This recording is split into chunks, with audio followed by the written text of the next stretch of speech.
Should we talk about this one?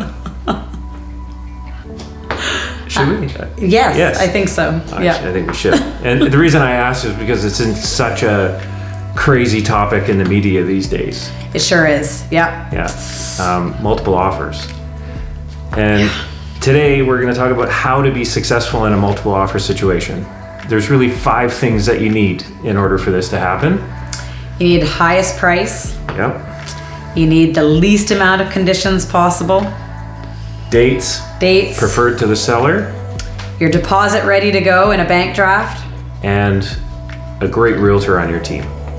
If you have all 5 of those things, you have the highest chance of being successful.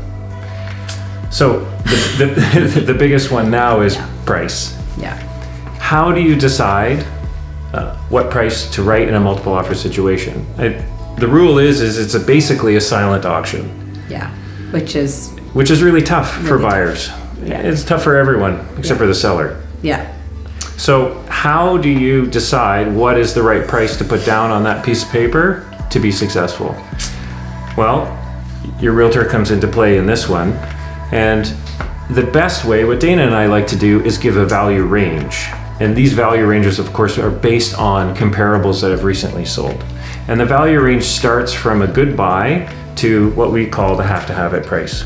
And then I do feel like in this market right now, there's the value and there's the value range and what we see on paper. And then there's an emotional aspect to the whole thing. Yeah.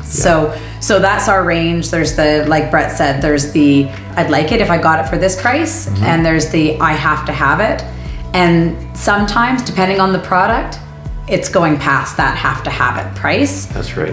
If it has something unique, like a big patio or a great view, or it's turnkey and in a great neighborhood, and people are just kind of going for it. That's right. So buyers these days are making these decisions, and we've been through many of these kind of conversations with clients, and it's really tough for them to make that choice on where to go. But the bottom line is it's up to the buyer to decide what is best for them. We have a lot of clients who decide that the good buy price is as far as they'll go, and that's totally fine. And then we have other ones in certain circumstances that have to be in a property by a certain time, or love this view that is not readily available in the market at any given time. They're willing to step up and pay more than market value for a property. And I think it really depends on how long someone's planning on being in that property. So what's happening a lot is, especially for detached homes, I would say people are thinking, well, if I'm going to be here for the next 10 to 15 years, I just want to get it. Yeah. Right? So it's been, anyways. So, bottom line on that one is you as a buyer make the choice depending, to your specific needs at that time. What is it worth to you? Yeah, I agree. Okay, so next is dates. Now this is fairly simple. Yeah, I mean, if you can, and it's not always possible, but if you can, giving the sellers their preferred dates is going to help you. Because that can often mean, not inconveniencing them to have to move twice, and that's going to be worth something to them for sure. Yeah. And then of course we've got deposit. Now that's a simple one as well. Deposit is your money to put in good faith when you write an offer that goes into trust.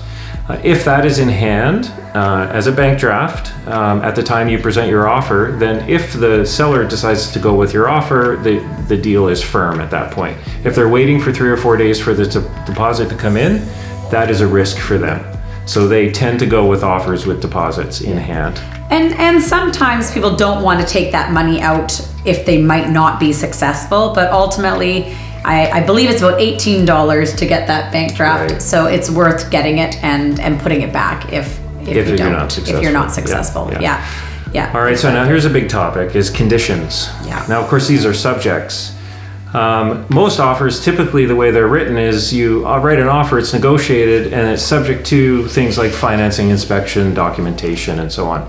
And then you have your 5 to 6 business days to review this and say, I'm comfortable, I'm going to remove my conditions. That's feeling like something I haven't done for a while. No, not in a long time. So in a multiple offer situation, ideally you're going without conditions because of course the seller wants a firm deal at that very time. But you should never, ever not do your due diligence. That's right. So what do we do with our due diligence? You just have to do it all before the offers. That's right. Flip it on So, the other you know, end. you get it over to your mortgage broker and make sure that you're approved financially. You get your building inspector in before the offer date, and you read all of the documentation necessary That's right. prior to as well. So you're going into purchasing that property with the same knowledge that you would have in a traditional offer. You just so happen to be doing it at the front end instead of after the offer is accepted. Of course, the downside to that one is you end up doing all this homework and spend money on an inspection and you're not successful. But as we know, you won't be successful in a multiple offer in a market that we're in today if you have subjects. So you have to make that A priority. decision. Yeah, Yeah. exactly. All right, last, of course, of course we're biased, right? We're realtors, but realtors are probably the biggest key of success for this. Absolutely. Yeah, and there's many reasons why, right? Yeah, I mean, you definitely need someone who's experienced in multiple offers and knows what they're doing, because there's definitely a science to it. Yeah.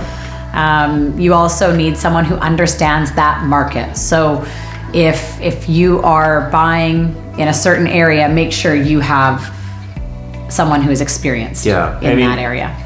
A realtor who is working in that area where the property is has the pulse of the market, so they know what those types of properties that you're offering on are going to sell for, or at least the value range to help you be successful.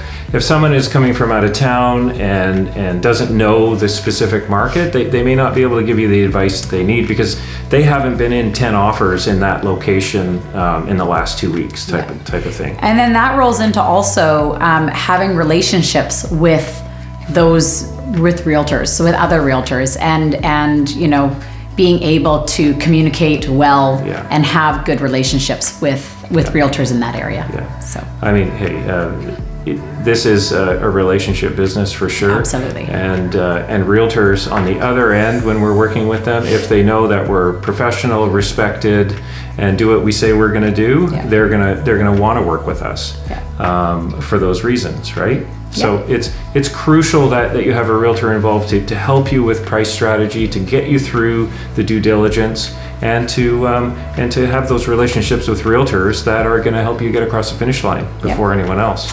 absolutely. So if you can do all of those things, you should be successful. Yeah. And then here's a little tidbit.